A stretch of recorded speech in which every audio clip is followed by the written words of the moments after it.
Deep in a forest, there lived a woodcutter and his wife. After a day of chopping trees and hauling logs, the woodcutter would go home to their cottage. And after supper, his wife would come to him and say, "Wouldn't it be nice if we had a child?" The woodcutter would grunt, because he was tired from cutting wood. And in the morning, after breakfast, his wife would come to him and say, "I wouldn't mind if we only had one child."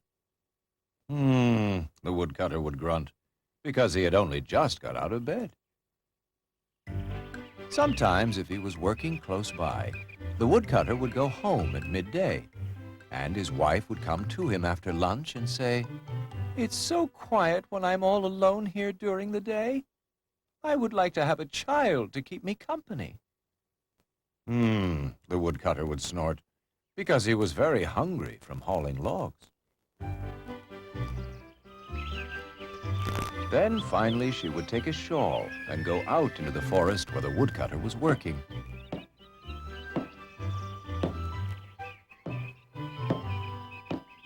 What fun it would be to have a child who could help you with your chopping. And the woodcutter would stop his work and scratch his head and think for a moment and say, "Now you mention it, that's not a bad idea.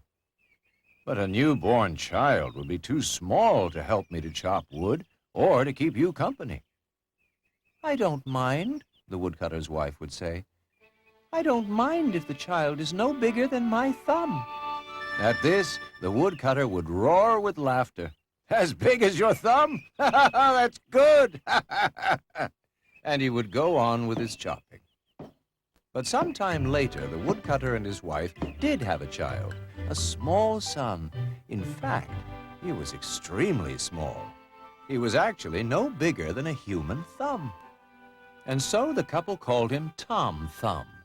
His mother started by feeding him on porridge, but he still didn't grow any bigger. Then she gave him steaks, pork chops, baked beans, blueberry tarts, puddings, and stewed apples. But the woodcutter and his wife soon realized that Tom Thumb would always be very, very small. So he stayed at home all day and talked to his mother, and the woodcutter worked out in the forest on his own. And each evening he went home and looked at his little son and said to his wife, "Tom Thumb stays at home all day and keeps you company, but he's too small to help me in the forest." But his wife looked up and said, "He's very clever. I'm sure there's something he could do." "Like what?" grunted the woodcutter. "He could drive the horse and cart," said his wife. "Oh, yes," said the woodcutter gruffly. "And how will he do that?" "Well, he gets on very well with animals. I'm sure he'll find a way," said his wife. "Ha, ha, ha," grunted the woodcutter. "The horse would step on him and not even notice." Then they heard Tom's small voice. "I can do it," cried Tom. "I can drive the horse and cart. Just lift me up to the horse's ear. I can then whisper directions to him. I'll be perfectly safe up there." The woodcutter's wife was worried. The woodcutter was doubtful. But Tom Thumb was very confident indeed. So his father lifted him up to the horse's ear. "Hello, horse," whispered Tom Thumb into the animal's hairy ear. "Hello," said the horse. "Who are you?" "I'm Tom Thumb," said Tom Thumb. "Oh," said the horse, who was becoming rather confused. "I can't see you," he said. "That's because I'm in your hairy ear," said Tom. "Very well," said the horse, and he moved off. Tom spoke quietly to the horse, telling him which way to turn, when to stop, and when to go. Soon they reached the part of the wood where the woodcutter was felling trees.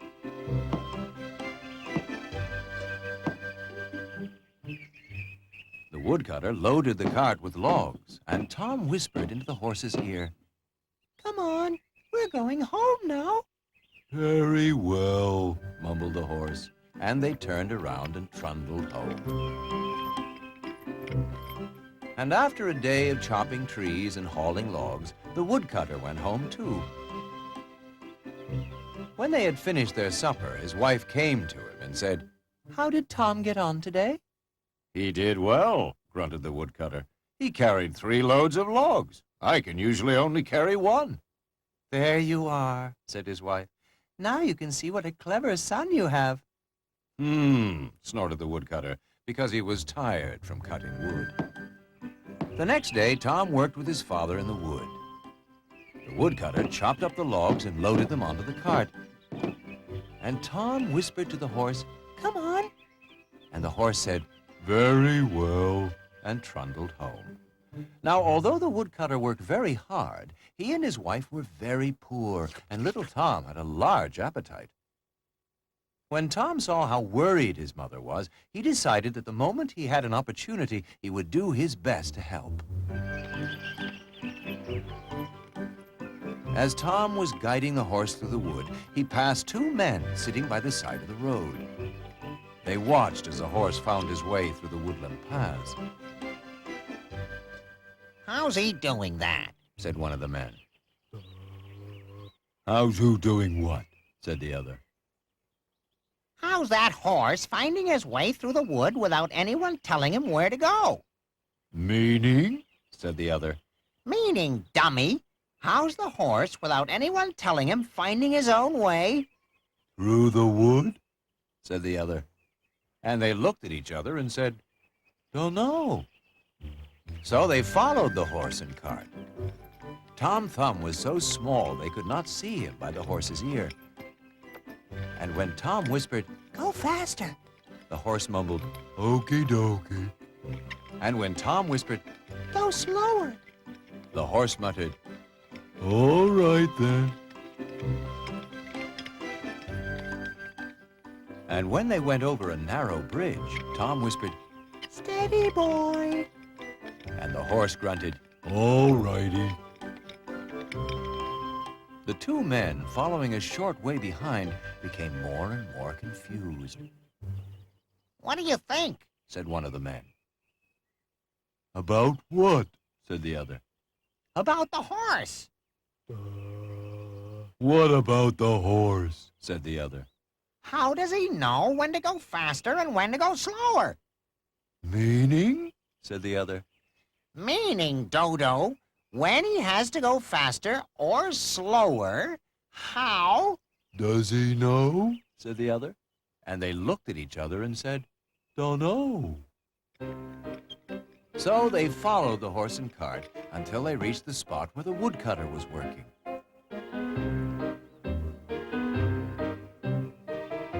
There they hid behind a tree and watched.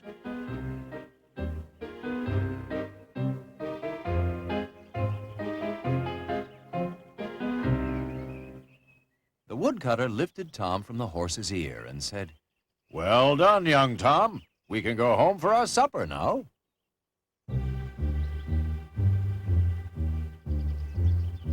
"Did you see that?" whispered one of the men. "See what?" said the other. "There was a little fellow sitting in the horse's ear." "There was?" said the other. "Yes, that's who was telling the horse what to do." "It was?" said the other. "Yes.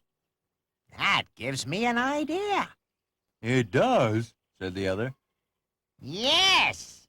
We could put a little fellow like that on show. Think of it, the smallest man on earth. We'd make a fortune." "We would?" said the other. "Course we would. We'd be rich. And a little tyke like that wouldn't eat much, so he wouldn't cost much to keep." "Oh, yeah," said the other.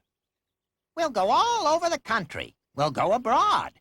We'll buy a huge castle and never have to work ever again." "Why not?" said the other. "'Cause, Dumbo, that little pipsqueak will do all the work for us." "Oh, yeah," said the other. "But we'll have to give the woodcutter some money. How much you got?" $10, said the other. Yeah, that should be enough. Hand it over. But it's my life savings, said the other. This could be our big break. Come on, slip it across. And as the woodcutter was talking to Tom, the two men stepped forward. That's a clever little guy, that is, said the first man. Yeah, said the other. It's my son, said the woodcutter. Yeah, well, we'd like to buy him, see? Right, said the other. The woodcutter was angry at this suggestion. Sell you my own son? How dare you suggest such a thing? Get out of here! No, don't be so hasty. We'll treat him well, said the man, turning to the other. Won't we? Yeah, said the other. Just as though he was our own son. That's right, said the man. Just as though he was our very own little son. So what do you say, huh? And he held up the bag of money. Look, said the woodcutter, becoming even more angry. I told you to get out, or I'll knock you down like a couple of trees. But Tom whispered to his father, Please accept their offer. We need the money. Don't worry about me. I'll get away from them and come straight home. The woodcutter scratched his head. He was very unhappy at the idea of letting his son go with the two strangers. $10, said the first man. Can't say fairer than that. Nope, we can't, said the other. I'll be fine, whispered Tom. So the woodcutter took the bag of coins and watched as his little son went off with the two men. When the woodcutter told his wife what he had done, she was furious. She threw the supper on the floor and went to bed in tears. The two men walked and walked until it began to grow dark. Look here, Shorty, the first man said to Tom. We're gonna rest here for the night.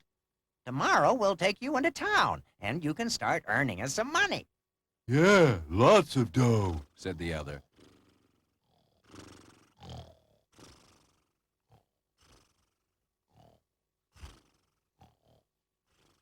But when the two men had fallen asleep, Tom got up and slipped away.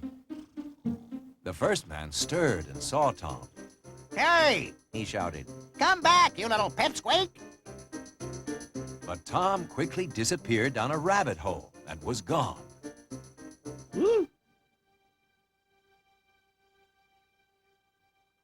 He ran through the woods and he ran through the fields. But he had traveled so far with the two men that he had to stop in order to rest. He found a dry nest under a hedge and fell asleep. As soon as he had dozed off, two knobbly hands suddenly grabbed him. It was a well-known robber, thief, and burglar who had spotted Tom in the undergrowth. You and I are going to be partners, he said, And he stuffed Tom into his pocket and went on his way. But Tom didn't mind. He knew that all the time he was getting nearer and nearer to his parents' cottage again.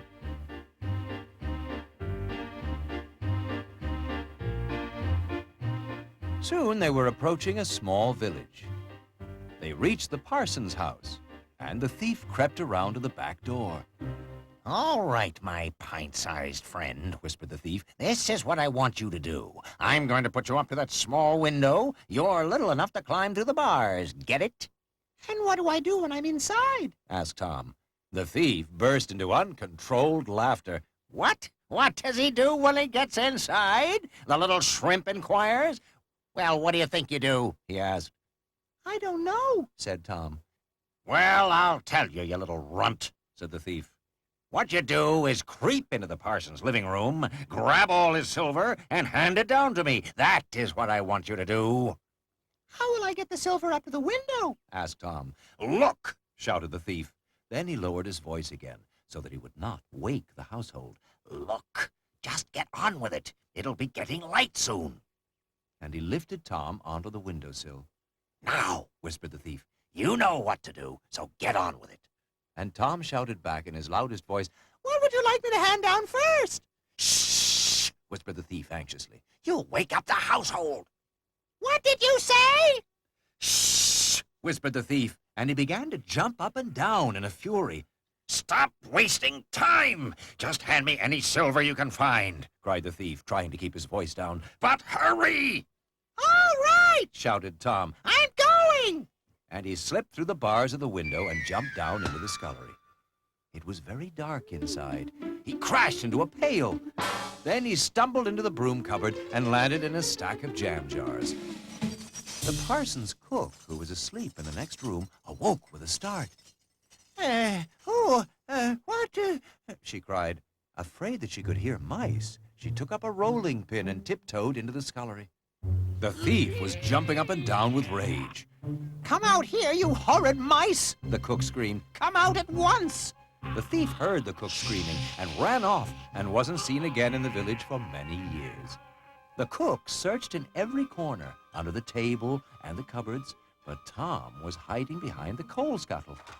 Hearing all the clatter, the parson came down in his nightshirt. "My good woman, what hath been transpiring?" he asked. "Oh, Reverend," simpered the cook, "I heard mice in the scullery." "Now, now," said the parson, "let us not immediately suppose that all the sounds of the night may be attributed to the activities of one of God's less noble creatures." But I heard them, Reverend, whined the cook. with my own ears. "Now, now," said the parson, "my good woman, I beg you to put down that instrument of violence and return to your slumber." But, Reverend, they're in here, honest. Sometimes in the dead of night it is not unusual, indeed it is relatively frequent, that we find ourselves imagining all kinds of phenomena which, when daylight returns and trickles through our curtains, we realize how foolish we have been. "Listen, sweetie," said the cook, quite forgetting herself. "If you're not going to do anything, I am." The parson coughed. "I think I may have a solution." "Oh, yes?" said the cook. "What's that?" "If one were to open the kitchen door and leave it ajar, any vermin here present would be free to escape."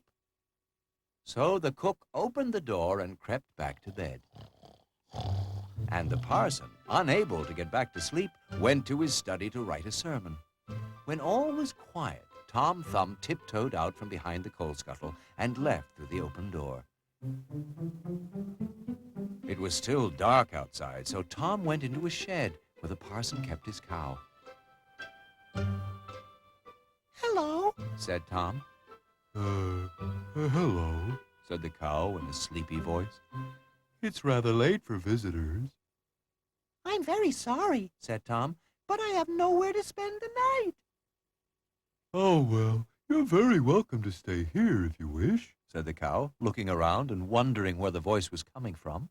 Thank you. Said Tom, and settled himself in the soft hay.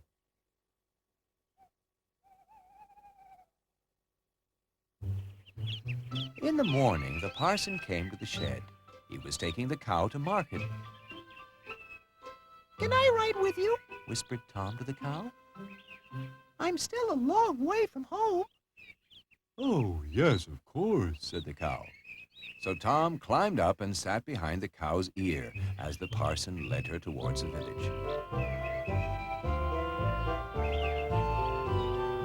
As they passed near the forest, Tom whispered in the cow's ear, My mother and father live in the middle of the wood. I'll walk from here. Thank you for your help. Look out for wolves. said the cow. It isn't safe to be alone in the forest. Tom jumped down, waved to the cow, and disappeared into the trees. After he had gone a fair way, Tom began to feel very tired. This part of the forest was unfamiliar to him, and he was afraid he would get lost once it grew dark. So Tom sat down to rest. Suddenly, he heard the cry of a wolf not far away. Then two big eyes appeared in the shadows of the trees. Tom was frightened. He could hear the sound of some enormous creature sniffing, snorting, and licking his lips. Tom was about to run and hide, but it was too late.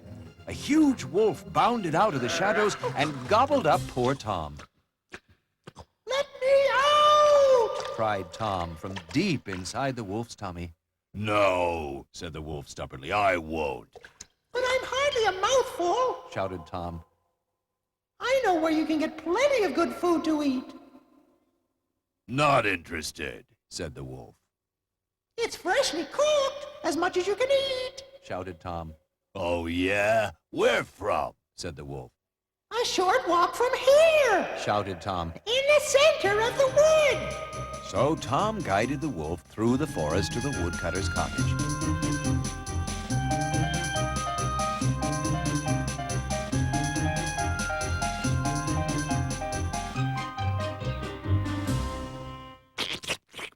You can climb between the bars of the kitchen window, Said Tom from the wolf's stomach. There's plenty of chicken, smoked ham, beef, and sausages inside.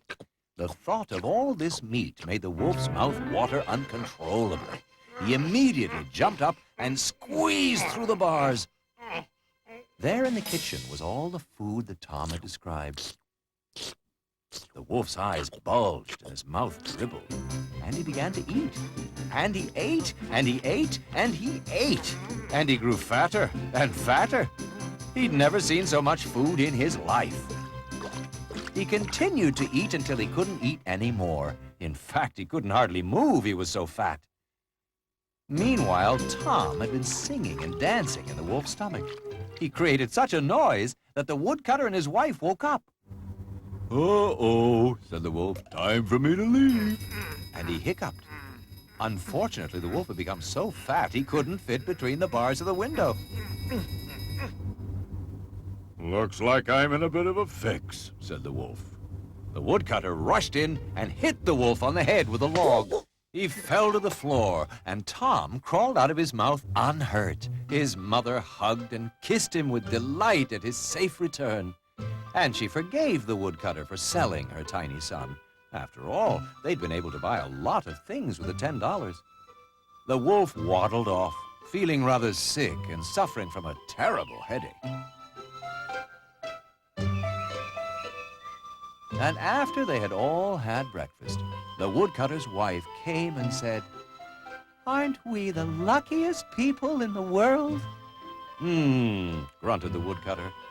He was tired from his fight with the wolf.